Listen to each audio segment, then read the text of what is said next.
इसके भाई को मारने के पश्चात इसके जीवन का प्रथम उत्तरदायित्व अब तुम पर होता है पुत्र। परंतु माताश्री। पुत्र,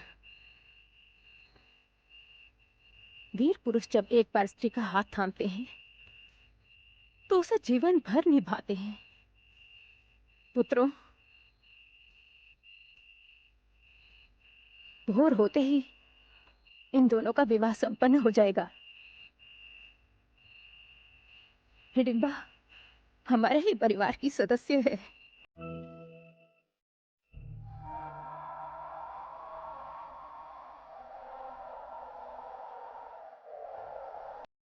आप जो कहते हैं, आप जो करते हैं, उसका उद्देश्य आपके अतिरिक्त कोई नहीं जानता कृष्ण।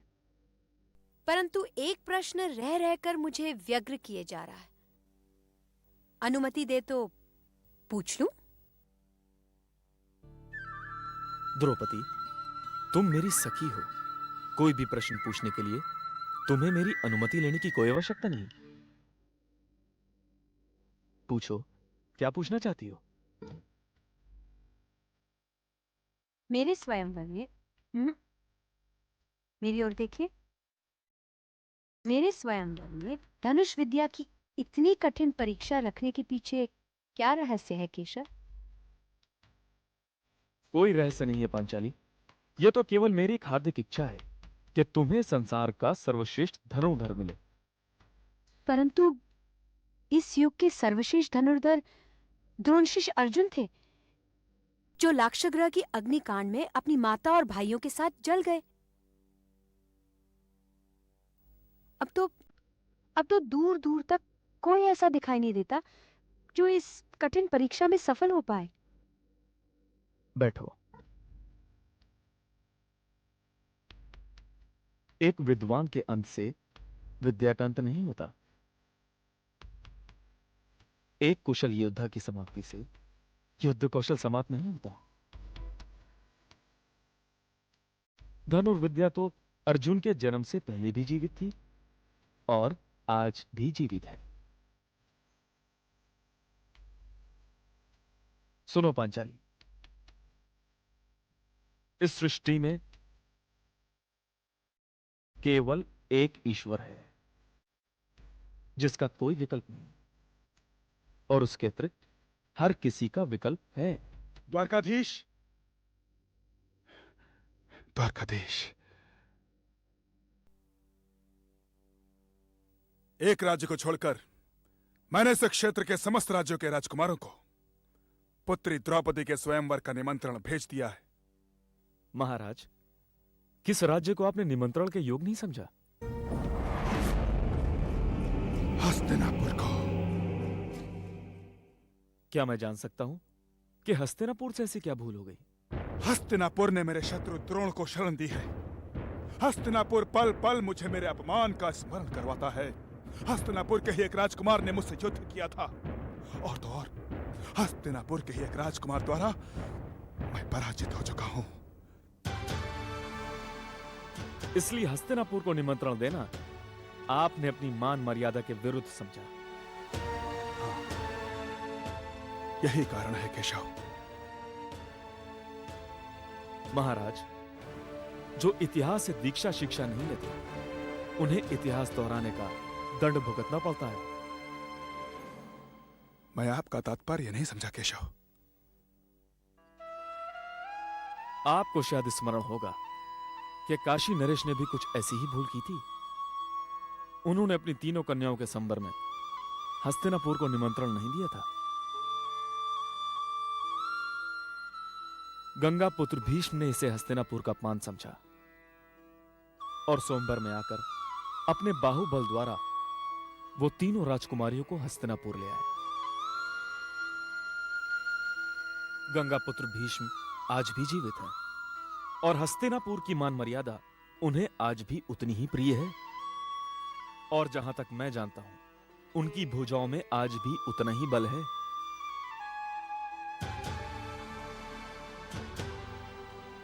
क्या आप ये चाहते हैं कि वो कहानी फिर से दोहराई जाए? महाराज, ये आपकी पुत्री के भविष्य का प्रश्न है। ऐसा कोई कार्य मत कीजिए जिससे शुभ घड़ी में विघ्न पड़ जाए। आप ठीक कह रहे हैं केशव, मैं ये भूल करने जा रहा था, किंतु ये मेरा सौभाग्य है कि आप यहां उपस्थित थे, अन्यथा मैं ये भूल कर भी देता। मैं आज ही हस्तिनापुर के राजकुमारों को न्योता भेज देता हूं।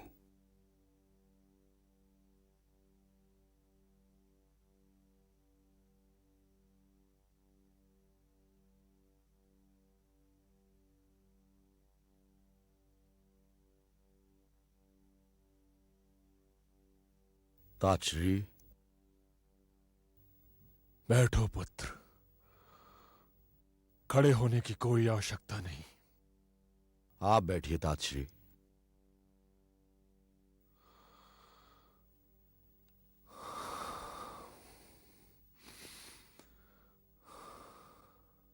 क्षमा चाहता हूं ताजश्री, हमने आपको कष्ट दिया। धृतराष्ट्र, तुम हस्तिनापुर के महाराज हो और मैं हस्तिनापुर का प्रहरी। महाराज जब चाहें प्रहरी को बुला सकते हैं, मुझे कोई कष्ट नहीं हुआ। विदुर, आज्ञा महाराज। तुमने ताजश्री को कुछ बताया? नहीं महाराज। क्यों? कुछ बातें ऐसी होती हैं जो महाराज के मुख से शोभा देती हैं,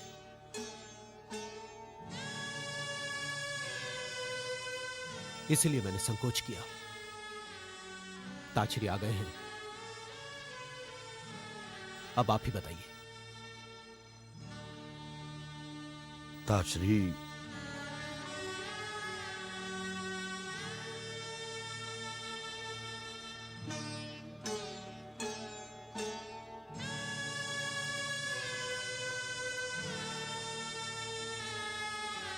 निसंकोच कहो पुत्र, जो तुम कहना चाहते हो। ताजश्री, हमने बड़ी आशा के साथ पुत्र युधिष्ठिर को हस्तिनापुर का युवराज घोषित करने का निर्णय किया था, किंतु मृत्यु के निर्दयी हाथ हमारे पुत्र युधिष्ठिर को हमारे हाथ से छीन ले गए।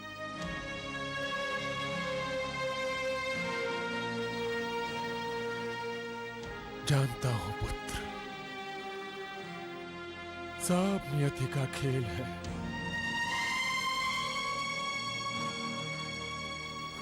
हम क्या कर सकते हैं? कदाचित हस्तिनापुर के भाग्य में युधिष्ठिर जैसा युवराज नहीं लिखा हो।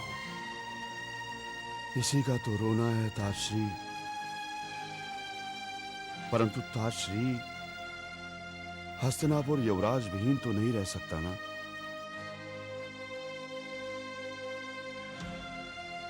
और इस बात को अब बहुत अधिक समय बीत भी चुका है।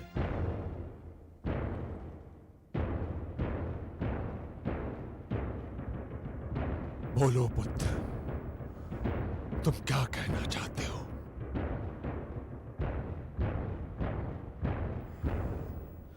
ताजश्री, यदि आपकी अनुमति हो तो पुत्र दुर्योधन को हस्तिनापुर का युवराज घोषित किया जा सकता है।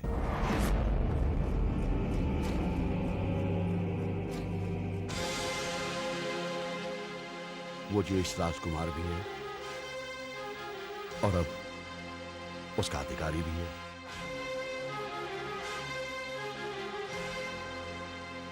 विदुर, तुम क्या कहते हो?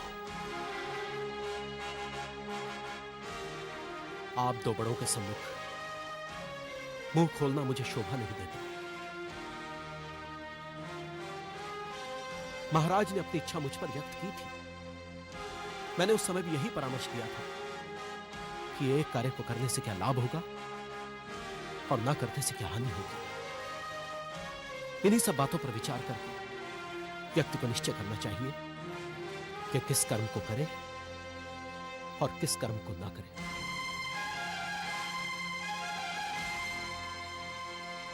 हमें तो अब पुत्र दुर्योधन को युवराज ना घोषित किए जाने का कोई औचित्य नहीं दिखाई देता ताश्री।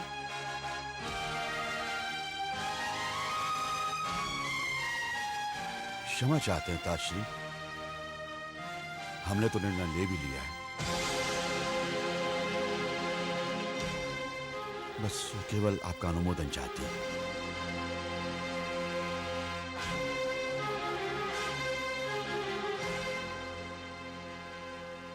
महाराज, जब आपने निर्णय ले ही लिया है तो तर्क वितर्क की कोई आवश्यकता नहीं।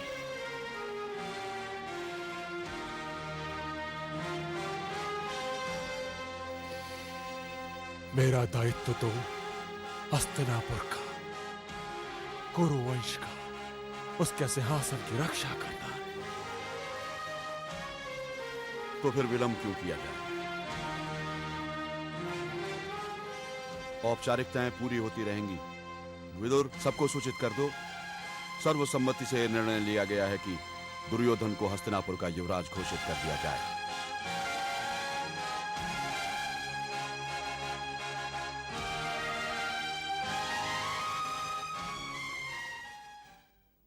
महाराज की जय हो। पांचाल नरेश महाराज द्रुपद की पुत्री के स्वयंवर का निमंत्रण लेकर उनका दूत आया है और महाराज से मिलना चाहता है।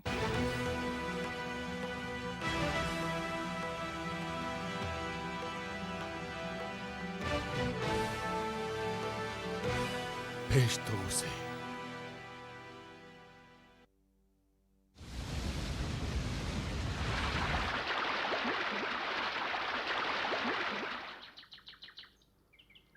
देवी कृपी।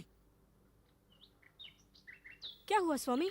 बहुत क्रोधित लग रहे हैं आप। देवी चलो यहाँ से, अब हम यहाँ नहीं रहेंगे। परंतु क्यों? द्रुपद का निमंत्रण स्वीकार करके मेरा अपमान किया है हस्तिनापुर ने। निमंत्रण?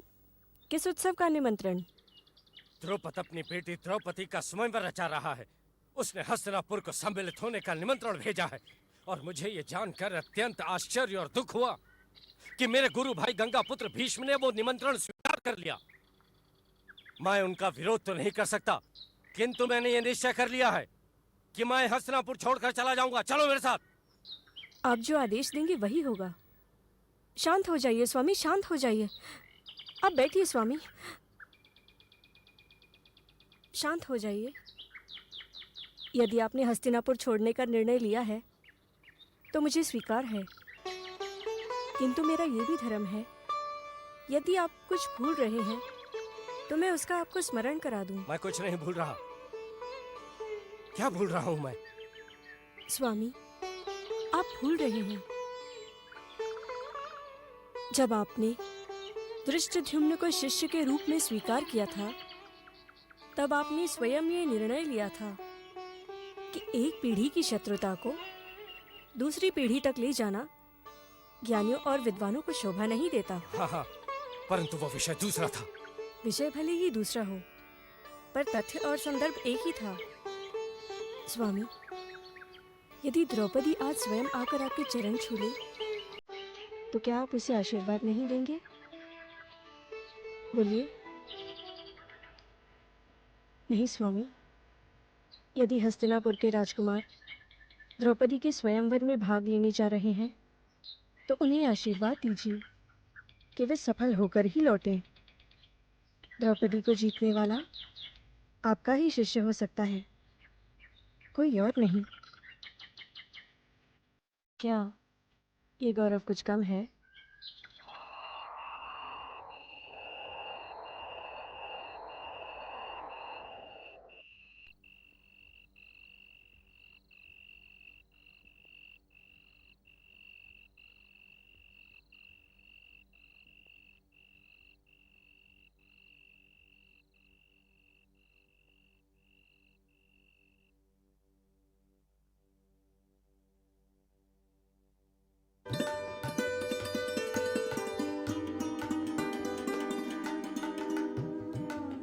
देवी भानुमति,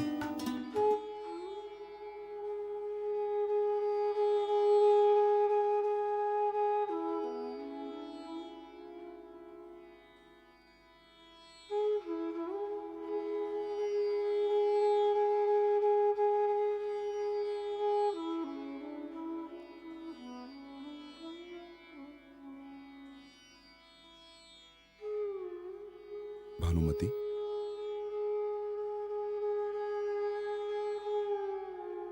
क्या बात है?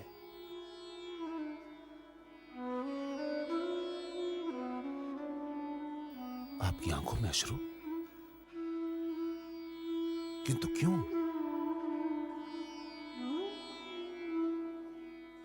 आपको तो गर्व होना चाहिए कि आप हस्तिनापुर के युवराज की धर्म पत्नी हैं। मुझे गर्व है स्वामी, इतना स्वयं पर नहीं जितना आप पर।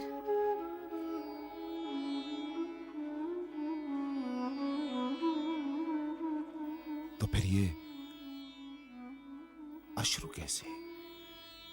मैंने कुछ और सुना है जिसे मुझे दुखी कर दिया है। क्या सुना है आपने? मैंने सुना है कि आप पांचाल नरेश की सुपुत्री। द्रौपदी के स्वयंवर में भाग लेने जा रहा हूं। ठीक सुना है आपने, किंतु इसमें आप क्यों दुखी हो रही हैं? स्वामी, क्या किसी नारी को ये सुनकर प्रसन्नता होगी कि उसका पति उसके रहते कोई और स्त्री को घर ला रहा है? नहीं। मैंने आपकी हर प्रकार सेवा की, आपको हर सुख दिया, स्वयं को आपके सुख के लिए समर्पित कर दिया। किया देवी, किया। तो फिर क्या कारण है कि आप द्रौपदी पर मोहित हो गए? भानुमति, तुमने अभी तक अपने पति दुर्योधन को जाना ही नहीं। द्रौपदी पर मैं मोहित नहीं हुआ। सत्य तो यह है कि मैंने अभी तक उसे देखा भी नहीं। मैं तो यह भी नहीं जानता कि वो कैसे लगती है। हाँ, तो फिर क्यों जा रहे हैं आप?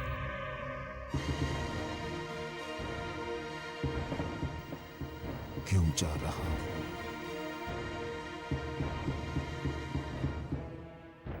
मैं उस पांचाल नरेश द्रुपद से अपनी पराजय का प्रतिशोध लेने जा रहा हूं। मैं क्षण का आनंद लेना चाहता हूं जब मैं द्रौपदी को स्वयंवर में जीतकर उस द्रुपद को अपने चरण छूने के लिए विवश करता हूं। मेरा उद्देश्य विवाह नहीं है, केवल और केवल प्रतिशोध है। हाँ, केवल प्रतिशोध है। नहीं स्वामी, ये उचित नहीं है। प्रतिशोध की अग्नि दूसरे को जलाने से पहले स्वयं को जलाती है। प्रतिशोध की भावना छोड़ दीजिए स्वामी। भानुमति, तुम मेरी धर्म पत्नी हो और तुम ही मेरी पटरानी बनोगी। जो उचित सम्मान तुम्हें मिलना चाहिए वो तुम्हें मिल रहा है और भविष्य में भी मिलता रहेगा। किंतु मेरे कार्य और मेरे निर्णय में हस्तक्षेप ना करें, यही उचित होगा। क्योंकि मैं अपना उद्देश्य जानता हूं और उसे पाने की क्षमता भी रखता हूं, और मैं उसे पाकर रहूंगा मैं।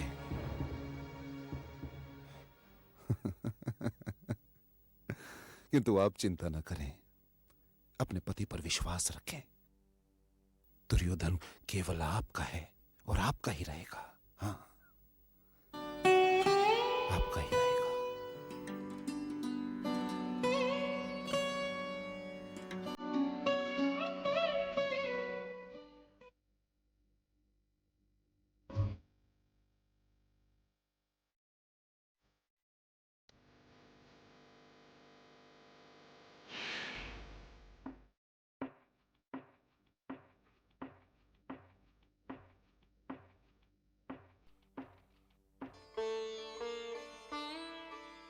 प्रणाम महर्षि।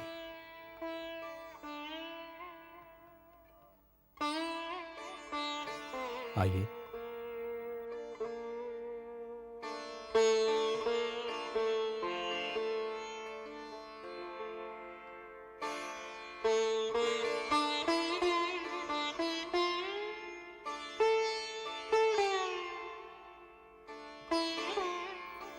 ये सब क्या हो गया विदुर? मेरा हृदय फटा जा रहा है। लाक्षागृह, अग्निकांड, ये सब क्या था? मुझ पर तो कुंती और पांडु पुत्रों की मृत्यु का समाचार सुनकर मानो वज्र सा गिर गया।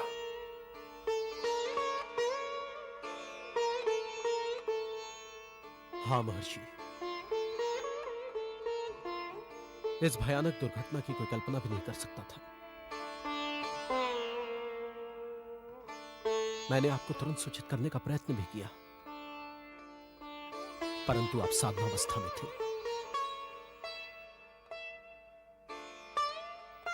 अनर्थ हो गया, महा अनर्थ। संपूर्ण हस्तिनापुर शोक में डूब गया। ताछरी मौन साधे हुए हैं। मैं भी अपने आप को अकेला पा रहा हूं। इस दुर्घटना ने मुझे... इतने भीषण हत्याकांड को तुम दुर्घटना कहते हो? नहीं, मैं नहीं मानता कि यह दुर्घटना रही होगी। लाक्षागृह का निर्माण अवश्य किसी षड्यंत्र का फल था,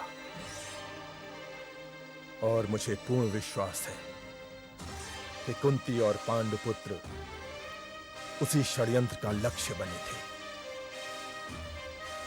मुझे आश्चर्य है कि तुम्हारा ध्यान इस ओर क्यों नहीं गया। ध्यान अवश्य गया था महर्षि, अवश्य गया था, किंतु... किंतु क्या? ध्यान गया था तो तुमने क्या किया? इतनी भयंकर घटना घट गई और तुमने कुछ नहीं किया। तुमने ये जानने का प्रयास किया कि ये आग कैसे लगी, किसने लगाई? महर्षि, ये लाक्षागृह हस्तिनापुर के शिल्पकार पुरोचन ने बनाया था। वही एकमात्र साक्षी था इस अग्निकांड का। उसी के पास सारे प्रश्नों के उत्तर भी थे, परंतु वो भी इस अग्निकांड में मारा गया, और उसी के साथ सारे प्रश्नों के उत्तर भी भस्म हो गए। परंतु मैं जो कर सकता था मैंने किया, और अब भी मैं वही कर रहा हूं जो कर सकता हूं। तुम क्या कर रहे हो विदुर? ये मैं जानना चाहता हूं। तुम क्या कर रहे हो?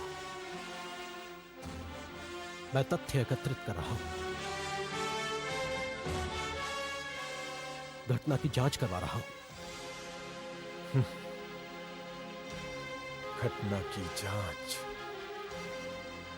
ये विदुर नहीं, हस्तिनापुर का महामंत्री कह रहा है। जांच?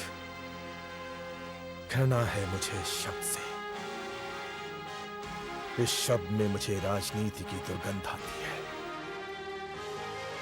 ये राजनीतिक की जांच केवल इसलिए कराते हैं ताकि समय निकल जाए और लोग घटना को भूल जाएं।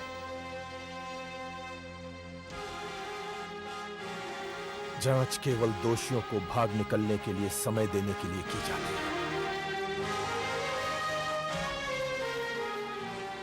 मुझे तुम्हारी बातों से तनिक भी संतुष्टि नहीं हुई। मेरा यहां आना व्यर्थ गया। मुझे तो पहले ही केशव के पास जाना चाहिए था, और मैं उन्हीं के पास जा रहा हूं। इसके बिना मुझे चैन नहीं मिलेगा। महर्षि,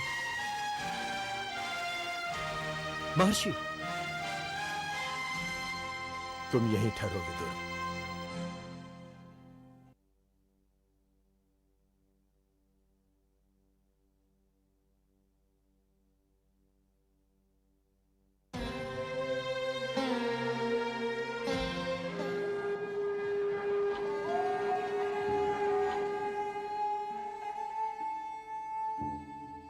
ऋषिवर, जो घटा है वो तो घटने ही वाला था। उसे घटना ही चाहिए था। जिनके भाग्य में जो लिखा होता है वही होता है। जिनके भाग्य में अग्नि की भेंट चढ़ना लिखा होता है उन्हें कोई बचा नहीं सकता, और जिनके भाग्य में अग्नि से बच निकलना लिखा होता है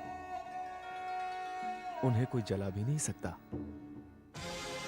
ये सब मैं भी जानता हूं केशव, किंतु बात जब अपनों की होती है तो दार्शनिकों से ये बातें भी मन को संतुष्ट नहीं करती। सब उस अग्नि में जलकर राख हो गया, सब नष्ट हो गया, किंतु मैं ऐसे भाग्य का खेल मानकर संतुष्ट नहीं हो सकता। ऋषिवर, आप व्यग्र मत होइए। आपकी पुत्रवधू और आपके 5 पौत्र जीवित हैं। क्या? हाँ महर्षि, लाक्षागृह की अग्नि उनका कुछ न बिगाड़ सकी। वे वहां से निकल चुके थे। केशव, क्या विदुर को यह ज्ञात है? अवश्य ऋषिवर, उनके बच निकलने में विदुर नहीं तो सहायता की। किंतु विदुर तो महात्मा विदुर, वे कुशल और संपूर्ण नीतिज्ञ भी हैं ऋषिवर। किंतु मुझसे छिपाने की क्या आवश्यकता थी? संभवतः वही जिसके कारण उन्होंने गंगा पुत्र को भी कुछ नहीं बताया। पर कुंती और मेरे प्रिय पांडुपुत्र ये सब है कहां? मुझे उद्धव ने सूचना दी है कि वे सब सहकुशल हिडिम क्षेत्र से निकल चुके हैं और यही कहीं आसपास के वन क्षेत्र में हैं। मेरा हृदय उन सब से मिलने के लिए व्याकुल है। मैं शीघ्र पांडुपुत्रों से मिलना चाहता हूं। यही तो मैं भी चाहता हूं ऋषिवर, कि आप उनसे मिलें, क्योंकि एक कार्य केवल और केवल आप ही कर सकते हैं ऋषिवर। कैसा कार्य? पांचाल नरेश द्रुपद की पुत्री के स्वयंवर का आयोजन किया जा रहा है ऋषिवर।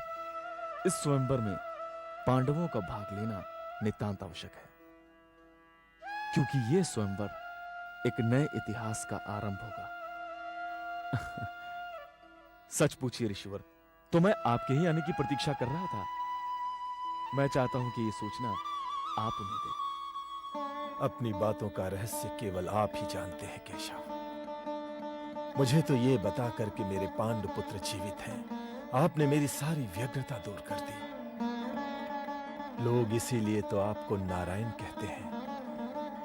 अब तो मेरा हृदय सबसे पहले अपने पांडुपुत्रों से मिलने के लिए व्याकुल है। मुझे आज्ञा दीजिए केशव।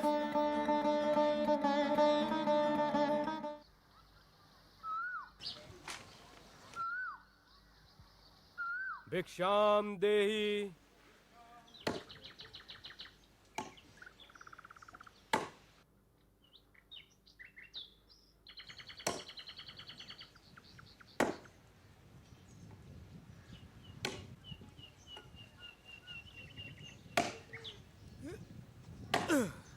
भिक्षाम देहि। भिक्षाम देहि। अरे क्या सवेरे सवेरे भिक्षा मांग रहा है?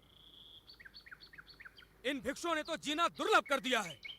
चलो आगे बढ़ो।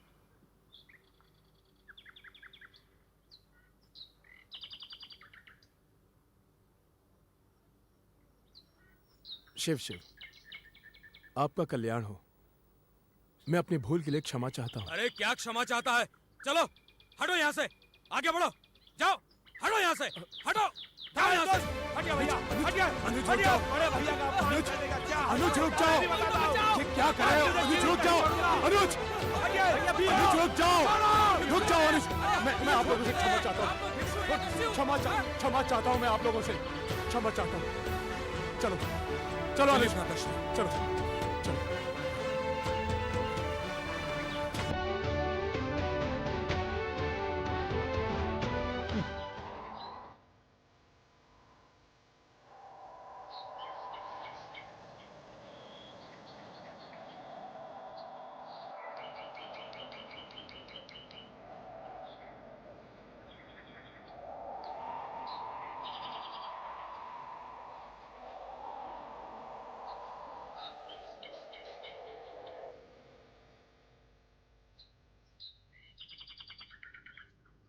अरे, आज तुम सब बहुत शीघ्र आ गए।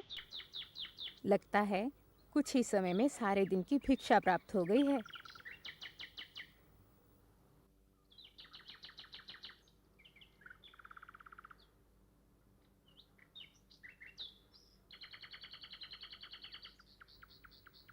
क्या हुआ?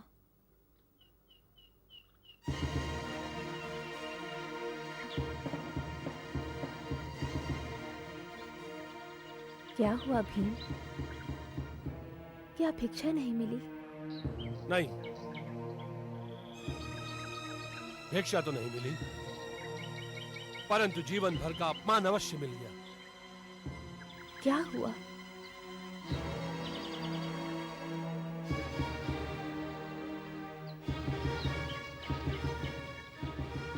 युधिष्ठिर, तुम तो कुछ बोलो पुत्र, क्या हुआ?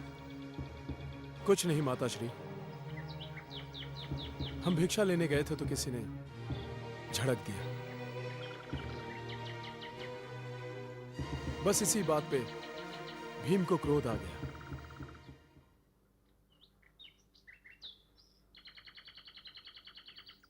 उस पर क्रोध नहीं आया माता, स्वयं पर क्रोध आया। स्वयं से लज्जा हुई, स्वयं से प्रथम बार घृणा हुई माता।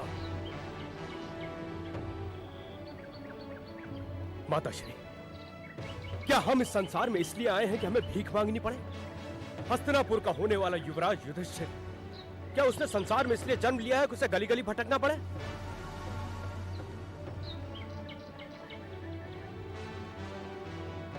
सहस्त्र हाथियों का बल रखने वाले भैया भीम, क्या वे इस संसार में इसलिए आए कि उन्हें साधारण गृहस्थों के समक्ष अपने हाथ फैलाने पड़े?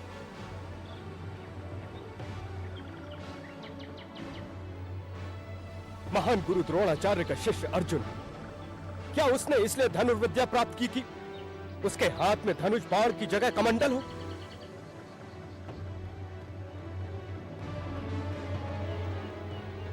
नकुल सहदेव, क्या उन्हें कोमल और सुंदर शरीर की प्राप्ति इसलिए हुई कि उसे धूप में जाकर जलाएं?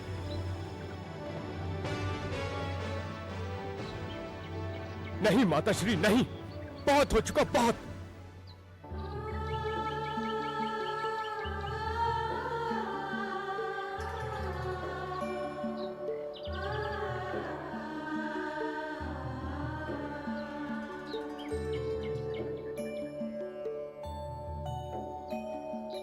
ये तुम मुझसे कह रहे हो पुत्र, तुम कह रहे हो, परंतु मैं किससे कहूं कि मुझ पे क्या बीत रही है?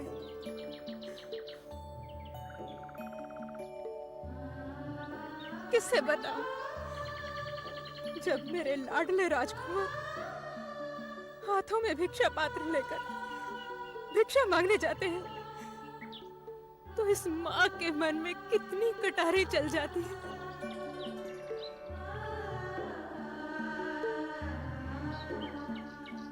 पुत्र, आंखों से तो अश्रुओं को रोक लेती हूँ मैं, परंतु मन से तो हाय निकल ही जाती है ना।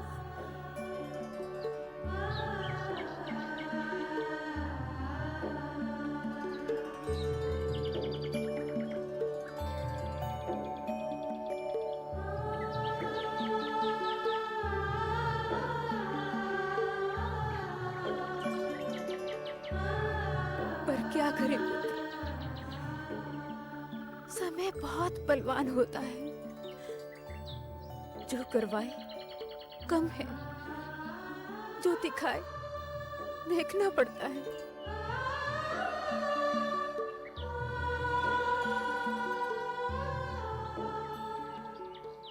मैं भी तो सब कुछ चुपचाप सहन कर रही हूं ना।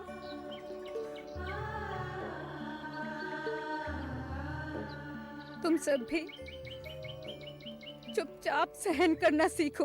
सहनशीलता की भी एक सीमा होती है माताश्री, और क्यों सहन करें, कब तक सहन करें?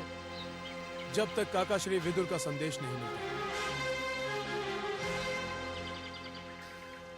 ना जाने कब मिलेगा उनका संदेश। असंभव, ये असंभव है कि काकाश्री को हमारी स्थिति ज्ञात न हो। उन्हें अवश्य अवसर की प्रतीक्षा होगी, और जब तक उनकी ओर से कोई संकेत नहीं मिल जाता हम कर भी क्या सकते हैं? क्यों नहीं कर सकते? क्यों नहीं कर सकते? हम लोग हस्तिनापुर जा सकते हैं और दुर्योधन और शकुनी को उनकी धृष्टता का दंड दे सकते हैं। उन्हें बता सकते हैं कि हम विनम्र हैं, कायर नहीं। मंझले भैया ठीक कह रहे हैं माताजी, हमने कोई अपराध नहीं किया है। हम क्यों अपना मुंह छुपाते फिरे माताजी? हमारे साथ षड्यंत्र हुआ है माताजी, हमारे साथ छल हुआ है, और उसका लक्ष्य बने हम कोई दूसरा नहीं। बस अर्जुन बस, बहुत हो चुका। अब मैंने निर्णय ले लिया है, मैं हस्तिनापुर जा रहा हूँ अकेला। कोई आए या ना आए, मैं अकेला जा रहा हूँ। क्या कहा तुमने? अकेले चले जाओगे तुम? भीम, ये शब्द तुम्हारे होठों पर आया कैसे?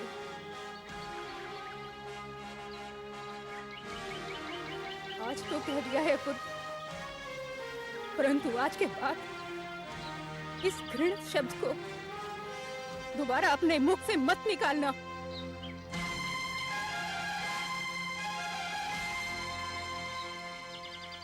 सबसे महान शक्ति एकता में होती है पुत्रों, और तुम सबकी शक्ति तुम पांचों की एकता में है। सदैव स्मरण रहे, तुम जो करोगे पांचों मिलकर करोगे। दुख सुख पांचों के लिए होगा, किसी एक के लिए नहीं। मृत्यु की यात्रा तक तुम सब साथ में रहोगे पुत्रों, साथ में। जय हो, जय हो। हे ईश्वर, तेरा कोटि कोटि धन्यवाद, जो तूने आज इन सबको एक साथ एक ही स्थान पर जीवित और सकुशल दिखा दिया। प्रणाम ऋषिवर। दीर्घायु हो, दीर्घायु हो, चिरंजीवी हो। आइए ऋषिवर, आइए।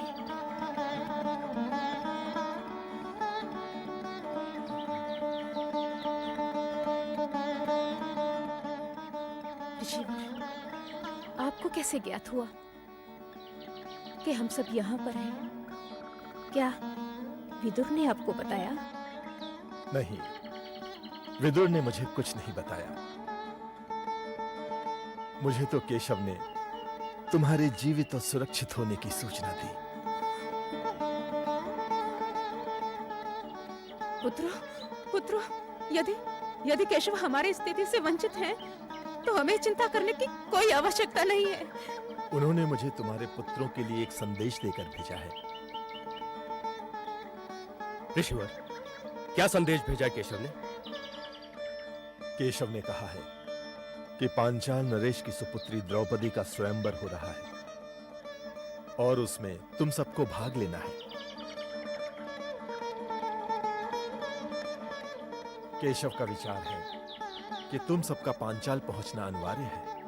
उनकी इच्छा हमारे लिए आदेश समान है गुरुदेव। ऋषिवर, काका श्री विदुर ने हमसे कहा था कि जब तक उनका कोई संदेश ना आ जाए, हमें इसी प्रकार ब्राह्मण वेश में रहना होगा। तो फिर क्या हम स्वयंवर में इसी वेश में भाग लेंगे? यदि विदुर ने ऐसा कहा है, तो अवश्य उसका कोई कारण होगा। और यदि कोई कारण है, तो जब तक विदुर का कोई संकेत ना मिले, तुम सबको ब्राह्मण वेश में ही रहना होगा। ऋषिवर, केशव कहाँ है? द्वारिका में, परंतु मुझे पूर्ण विश्वास है कि वो पांचाल अवश्य पहुंच जाएंगे। केशव से तुम्हारी भेंट द्रौपदी स्वयंवर में ही होगी।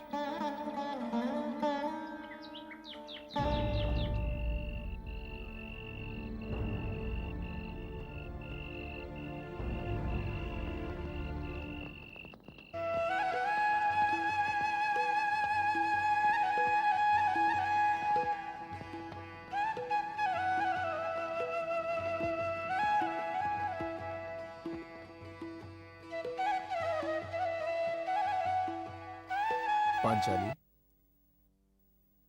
केशव, मैंने अभी अभी आपका ध्यान किया था। कृष्णा, कृष्ण का जब भी स्मरण करोगी उसे सदैव ही अपने निकट पाओगी।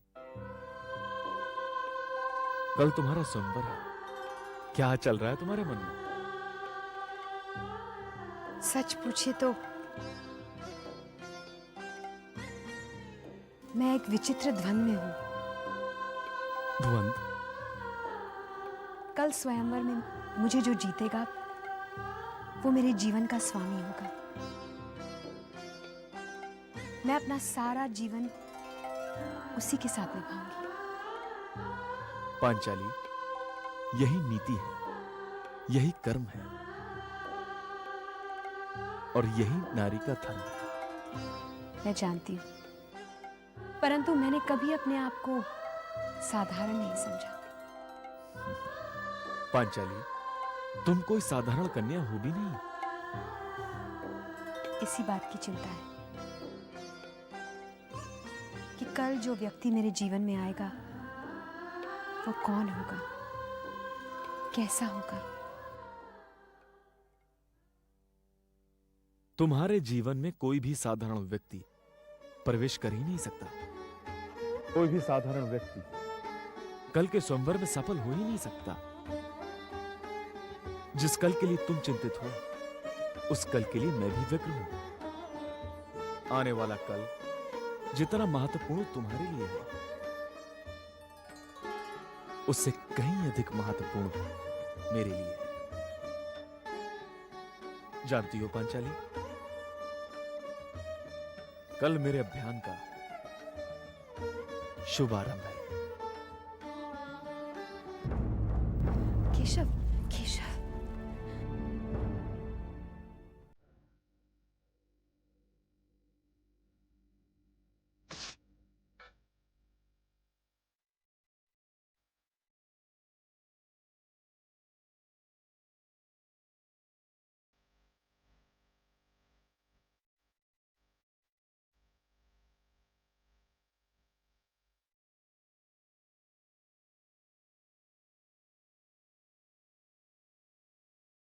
पांचाली, आज का ये दिन, ये क्षण मुझे सदैव याद रहेगा कि तुमने मेरे अंगूठे पर अपने आंचल का चीर बांधा। इस चीर का ऋण है मुझ पर और ये ऋण मुझे सदैव स्मरण रहेगा। मैं इसे कभी नहीं भूलूंगा पांचाली। ये कृष्ण का वचन है तुमसे पांचाली।